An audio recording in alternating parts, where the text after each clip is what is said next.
Paz do Senhor para os amados. Mais uma vez, motivo de alegria estarmos aqui, louvando, bendizendo e engrandecendo o nome do Senhor. É motivo de alegria estarmos aqui juntamente com a minha esposa, o pastor Marcos, seu filho Miguel. Louvo a Deus pela sua vida, que tirou esse tempinho para estar aqui, exaltar o nome do Senhor.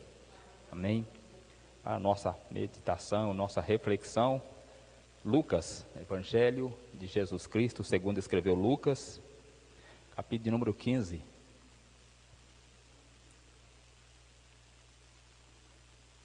Versículo de número 11, 15, 11. Vamos meditar um pouco, amados, sobre essa passagem que Jesus deixou para nós. Evangelho de Jesus Cristo, segundo escreveu o médico amado Lucas, capítulo número 15, versículo de número 11, parábola do filho pródigo.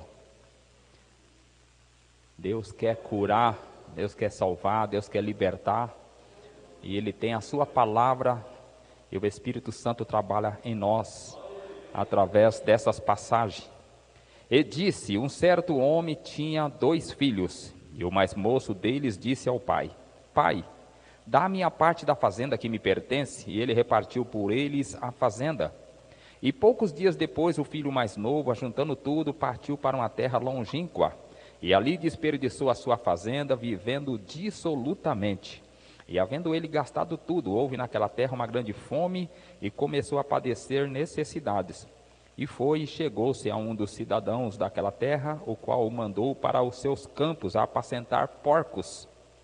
E desejava encher o seu estômago com as bolotas que os porcos comiam, e ninguém lhe dava nada. E tornando em si, disse: quantos assalariados, jornaleiros de meu pai, têm abundância de pão, e eu aqui pereço de fome. Levantar-me-ei, irei ter com meu pai, e dir-lhe-ei: Pai, pequei contra o céu e perante ti, já não sou digno de ser chamado teu filho, faze-me como um dos seus jornaleiros. E levantando-se foi para o seu pai, e quando ainda estava longe, viu o seu pai, moveu-se de íntima compaixão, e correndo lançou-lhe ao pescoço e o beijou. E o filho lhe disse: Pai, pequei contra o céu e perante ti, e já não sou digno de ser chamado teu filho. Mas o pai disse aos seus servos: Trazei depressa o melhor vestido e vestilho, e ponde-lhes um anel no dedo e alparcas nos pés, e trazei o bezerro cevado e matai-o, e comamos e alegremo-nos, porque este meu filho estava morto e reviveu, tinha se perdido e foi achado. E começaram a alegrar-se. E o filho mais velho estava no campo, e quando veio, chegou perto da casa, ouvindo a música e as danças, e chamando um dos servos, perguntou-lhe o que era aquilo. E ele lhe disse: veio teu irmão e teu pai matou o bezerro cevado, porque o recebeu são e salvo. Mas ele se indignou e não queria entrar. E saindo o pai, estava com ele. Mas respondendo ele, disse ao pai: eis que te sirvo há tantos anos, sem nunca transgredir o teu mandamento, e nunca me deste um cabrito para alegrar-me com os meus amigos. Vindo, porém, este teu filho que desperdiçou a tua fazenda, com as meretrizes, mataste-lhe o bezerro cevado. E ele disse: filho, tu sempre estás comigo, e todas as minhas coisas são tuas. Mas era justo alegrarmos-nos e folgarmos, porque este teu irmão estava morto e reviveu, e tinha se perdido e achou-se. Amém? Soberano Deus, eis aqui a tua palavra. E eu te peço em nome de Jesus Cristo, conforme nós louvamos, Pai, que eu diminua e que o Senhor cresça, e que a tua palavra tenha livre acesso ao coração das tuas filhas, dos teus filhos que aqui se encontram, pois tiraram, Pai Santo, um momento, Pai, deixaram, Pai Santo, os seus confortos, Pai Santo, para estar aqui ouvindo a tua palavra. Não seja eu falando, mas o teu Espírito Santo através da minha vida, e o nome do Senhor seja exaltado, seja a palavra enraizada no coração de cada um deles nesta noite. É o que eu te peço e te agradeço, em nome de Jesus, Pai. Amém, e graças a Deus. Amém. Amados, com certeza, esta palavra já é conhecida da igreja. É uma das mensagens muito mais pregada, e muitas vezes alguém pega e fala assim: mas pastor, e a palavra do filho pródigo? Por que o pastor não vai atrás? A ovelha perdida. Eu falo, filho, você está equivocado. Ovelha perdida é uma coisa, filho pródigo é outra. Nenhum pastor tem a obrigação de ir atrás do filho pródigo, porque o pai não foi. O filho pródigo tem conhecimento de causa. A ovelha perdida não tem. É uma outra coisa. A ovelha perdida, ela está perdida, ela não conhece a Deus, não tem intimidade com Deus, mas o filho pródigo estava na casa, é diferente. Ele pediu os seus bens e saiu.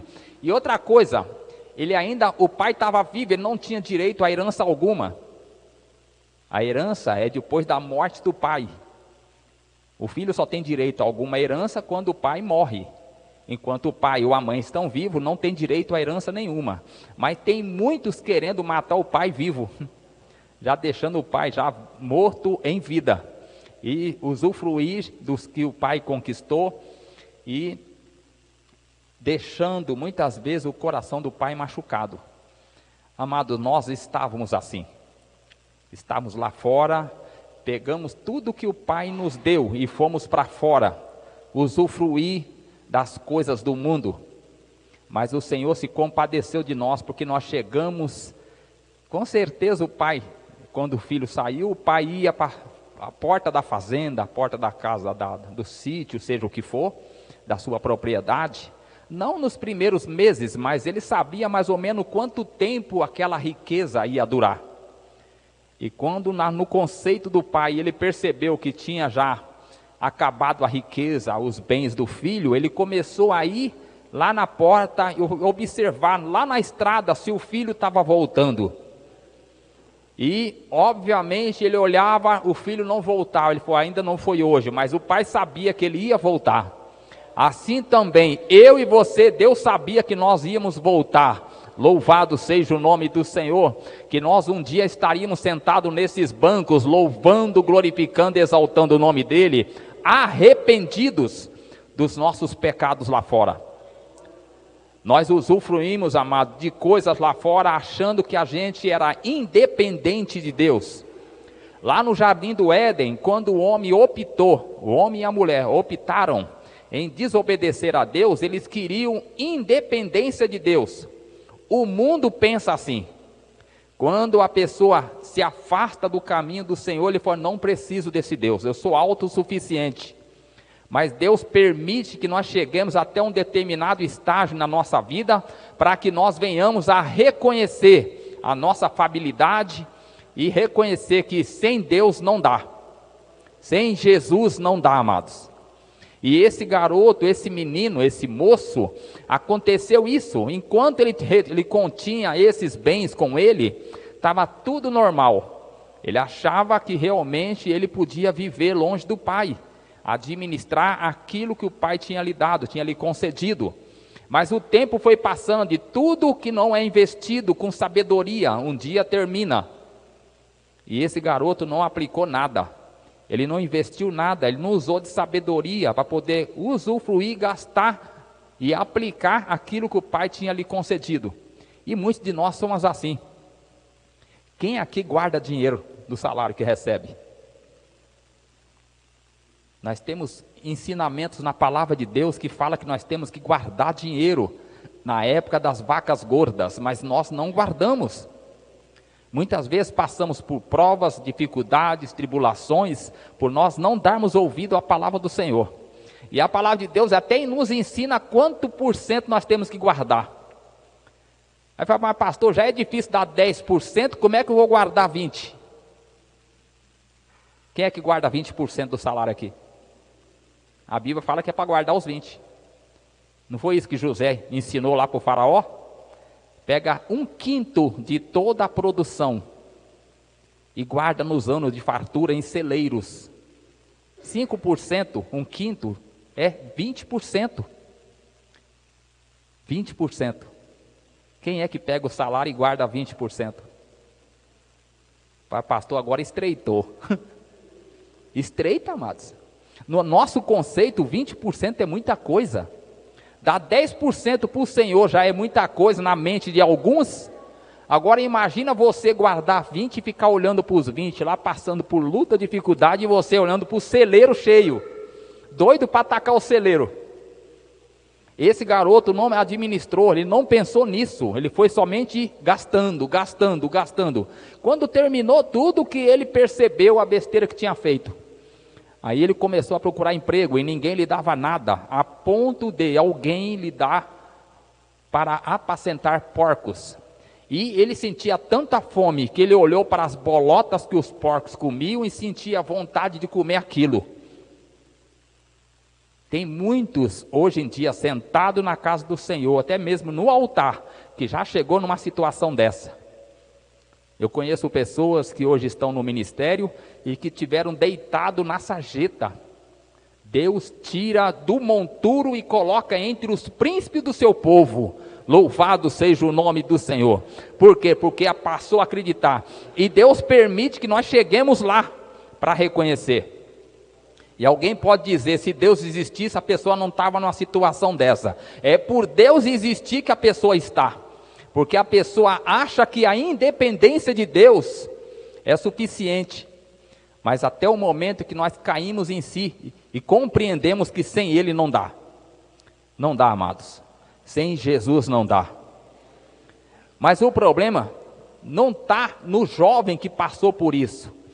Muitas vezes, amados, o problema está quem ficou na casa. Tem problema em quem ficou na casa? Tem. Olha só. Lucas 15 ainda. Versículo de número 8. Ou qual a mulher que tendo 10 dracmas, se perder uma dracma, não acende a candeia, e varre a casa e busca com diligência até achar. E achando, convoca as amigas e vizinhas, dizendo: alegrai-vos comigo, porque já achei a dracma perdida. Amados, o que mais nós temos hoje na casa do Senhor são dracmas perdidas. São dracmas perdidas. O Espírito Santo, ele faz revista dentro da casa do Senhor, procurando dracma perdida, porque tem muitos, não sabe o propósito pelo qual Deus o chamou, não sabe o que fazer, está 10 anos, 15 anos, 20 anos na casa do Senhor, não sabe o que vai fazer, só vai lá, cultua e vai embora. Ainda não entendeu o propósito de Deus na vida dele, ou na vida dela. Está perdido dentro da casa do Senhor. E Deus hoje faz uma varredura na casa dele, no seu coração, para você entender o propósito pelo qual ele te chamou. E o irmão mais velho era essa dracma. O problema não estava somente no jovem que saiu. O problema também estava no que ficou. Deus queria curar o jovem que estava doido para ir embora, mas também queria tratar também com aquele que ficou. E usando o ensinamento do mais novo, ele também curou o mais velho. Louvado seja o nome do Senhor. Ele precisava ser de libertação, amados. Quantos estão na casa do Senhor ainda não é liberto? Liberto dos seus conceitos. Vocês estão olhando para um que era assim. 15 anos na porta como diácono, como cooperador e diácono. 15 anos eu fiquei na porta. Eu pregava lá, ia evangelizar lá fora, alguém se convertia, vinha para a casa do Senhor, ficava ouvindo a palavra, levantava a mão, aceitava Jesus. 3 anos, 4 anos, 5 anos, estava sentado no altar, pregando como presbítero e eu na porta como cooperador. Eu falava com Deus, tem coisa errada aqui. Eu que ensinei, não sabia ler Bíblia, não sabia fazer nada. Está lá em cima, usufruindo do ministério, e eu aqui na porta, tomando conta de carro na rua. Eu era o irmão mais velho, eu precisava ser liberto na porta. Eu estava dentro da casa do Senhor, doente. Porque eu via o crescimento de alguém, a mão de Deus na vida de quem eu trouxe lá de fora, pela infinita misericórdia do Senhor, e eu ficava indagando a Deus porque ele crescia e eu diminuía. Por que esse teu filho que estava lá fora com as meretrizes, usufruindo de tudo que o pecado oferece, e eu que nunca desobedeci um mandamento do Senhor, nunca saí da tua casa, há 15 anos que eu estou aqui, por que ele sobe e eu não subo? Por que ele recebe o bezerro cevado e eu nem um cabrito o Senhor me dá? Eu era esse irmão mais velho. Até que um dia Deus usou uma irmã, falou assim: o dia que você calar a boca e curar teu coração, o Senhor te exalta. Eu não entendia. Eu falei, mas como assim calar minha boca? Tem um monte de coisa errada que eu estou vendo aqui. Esses pastores ficam exaltando gente que nem sabia ler a Bíblia, que eu ensinei, olha eu ensinei. Eu, professor da escola dominical, eu que ensinava, eu que orientava, manuseava a Bíblia, não sabia nem o que era Apocalipse, o que era Gênesis, o que era Mateus, o que era Oséias. Eu que ensinei, era tudo eu. Esse garoto foi nunca desobedeci o mandamento, o eu estava batendo forte. Aí o pai falou, filho, tudo que eu tenho é teu, todas as minhas coisas são tuas. Você podia a qualquer hora pegar um bezerro desse e fazer uma festa com seus amigos, porque tudo é teu. Mas esse teu irmão estava morto, reviveu, estava perdido e foi achado. Louvado seja o nome do Senhor. E não convinha que nós fizéssemos uma festa, porque ele estava perdido e se encontrou. Ele estava morto, agora está vivo, louvando e glorificando o nome do Senhor. Nós temos que nos alegrar com que aquele que chega, que estava no pecado, e receber com alegria. Mas não, amados, nós pisamos em cima, nós não queremos que cresça, que ultrapasse a nós. Por que está na frente do luta? Por que está na liderança? Por que está tocando no instrumento? Se eu toco melhor, se eu canto melhor? Por que ele, por que ela? Não seja o irmão mais velho, a irmã mais velha. E se for, entra no nível que Jesus quer. Que ele, nós acabamos de louvar, ele sendo o Senhor, ele se fez servo, louvado seja o nome do Senhor, para servir os irmãos, servo de todos os irmãos. Ele sendo o Senhor, ele falou, eu não vim para ser servido, mas para servir, louvado seja o nome do Senhor. Mas o nosso ego, amado, nós queremos crescer, nós queremos estar no patamar de cima, nós queremos olhar para as pessoas de baixo. As pessoas têm que estar embaixo de nós. Quando começa a aparelhar conosco, a gente já começa a querer puxar o tapete. Tem muita gente que fala assim, na minha igreja não vai ter tapete não. Para quê? Para que ninguém possa estar pisando, ficar alguém puxando o tapete de alguém. Amado, puxa tapete invisível. O nosso ego, amado, tem que ser jogado fora. Louvado seja o nome do Senhor. A partir do momento que nós aceitamos Jesus, nós temos que entender que importa que Ele cresça, que nós diminuamos. Louvado seja o nome do Senhor. Deus tem um propósito para todos nós. Existe um propósito, mas passa louvando e glorificando a Deus pelo processo que Ele vai fazer você passar. Já chegaram para mim e falaram, pastor, me diga uma coisa. Esse seu processo que você está passando, você não está em adultério, não? Que prova é essa, rapaz? Que luta, que dificuldade é essa? Eu falei, Deus sabe como que está a minha vida. Eu não estou em pecado nenhum. Eu estou passando pelo deserto que o Senhor permite que eu passe. Eu louvo a Deus, amados, que muitos me julgavam pelo processo que eu estava passando. Processo de luta, dificuldade, tribulação. Mas Deus, quando quer exaltar, Ele faz você passar. Deus fez José passar. Deus fez Daniel passar. Dentro da cova de leões, dentro do poço, em todos os lugares em que nós estivemos sendo jogados, vai glorificando a Deus. Jeremias estava dentro do poço de lama. Quantos, amados, não passaram por esse processo? Que nós venhamos a ser o irmão mais velho, sim, mas com sabedoria, com entendimento e com temor, porque Deus está atentando para nós, amados. E esse menino, ele achava que toda aquela riqueza, quantos não é assim, Marta? Muitos crescem na casa do Senhor, aprende desde criança a louvar, a bendizer e a engrandecer ao Senhor, aprende a manusear o telefone, a retórica, a oratória, esse negócio todo, a pessoa aprende desde criança na casa do Senhor, e vai para o mundo para querer usufruir lá fora. Quantos estão em shows, fazendo sucesso na vida secular, mas que saíram de dentro da casa do Senhor para usar lá fora? Mas vai chegar no fundo do poço, amado, de olhar para as bolotas do porco, porque Deus permite isso, e depois volta quebrado para a casa do Senhor. E quando voltar, que encontre você e eu, não como esse irmão mais velho, mas com um coração contrito, com o mesmo sentimento que há em Cristo Jesus.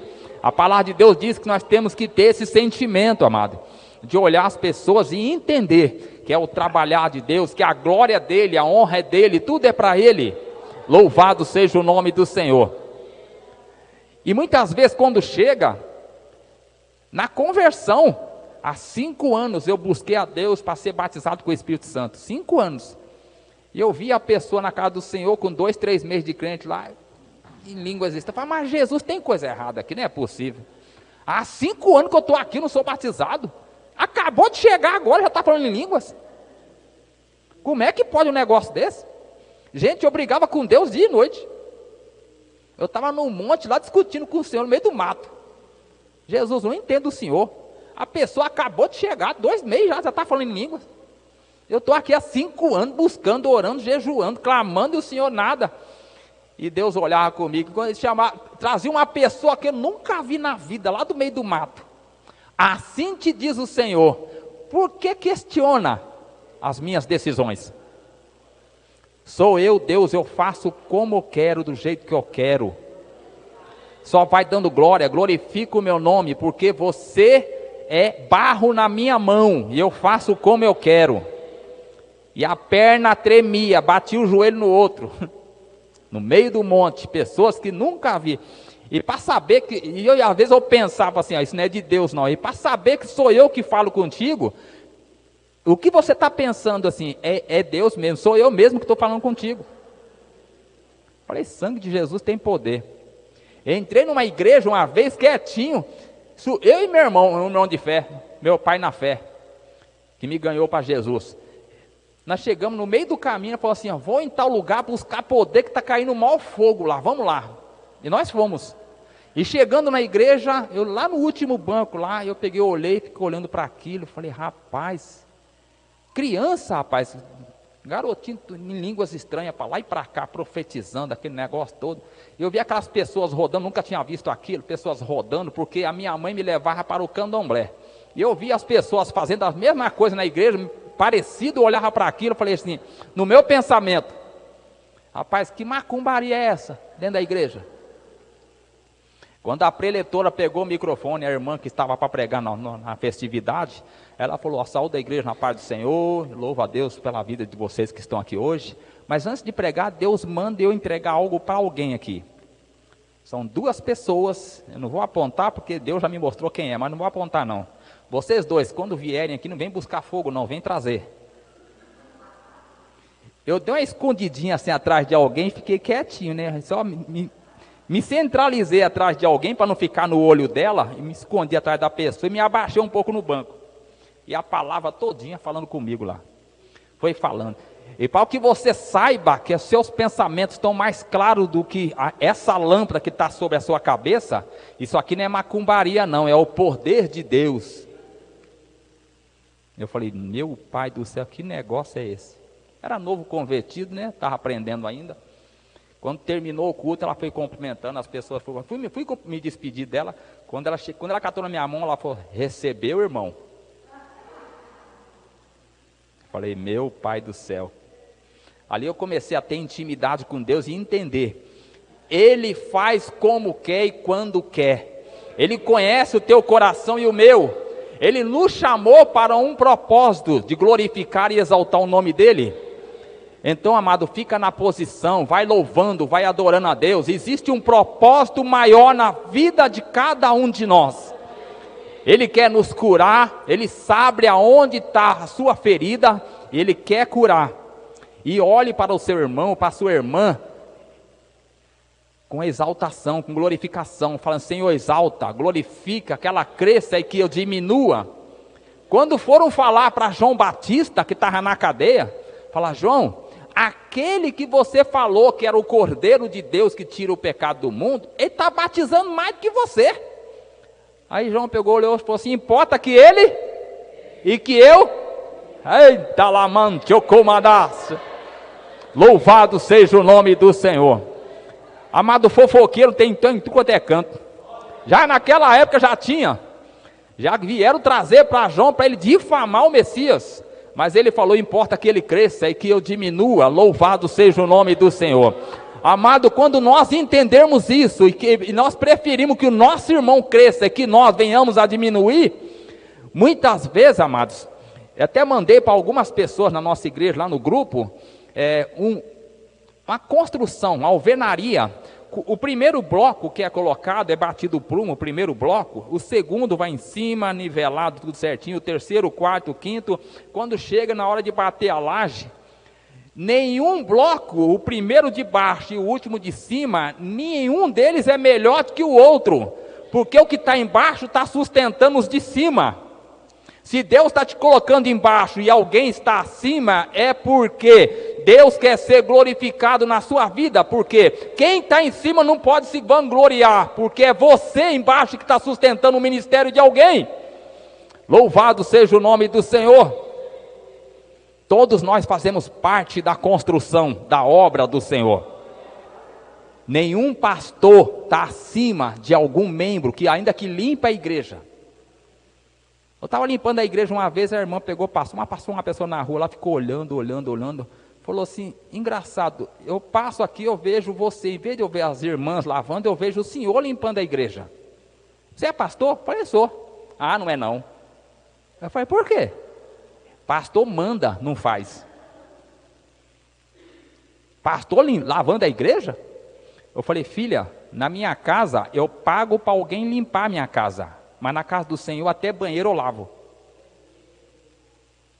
Na casa do Senhor sou o servo. Sou aqui para quem quiser ser o maior, seja o vosso serviçal, vosso servo. Porque o Filho do Homem, sendo o Senhor, ele veio para ser servido? Não, ele veio para servir. Ele mesmo falou isso. Eu, sendo Senhor e Mestre, vos lavei os pés. Façam a mesma coisa. Louvado seja o nome do Senhor. Que nós não venhamos, amados, a querer nos engrandecer com posições, seja ela qual for, mas permaneça na simplicidade, na humildade que Deus espera de cada um de nós, porque no momento certo Ele vai nos exaltar. Louvado seja o nome do Senhor. Amém? Deus abençoe os nomes do Senhor, as palmas louvam o Senhor.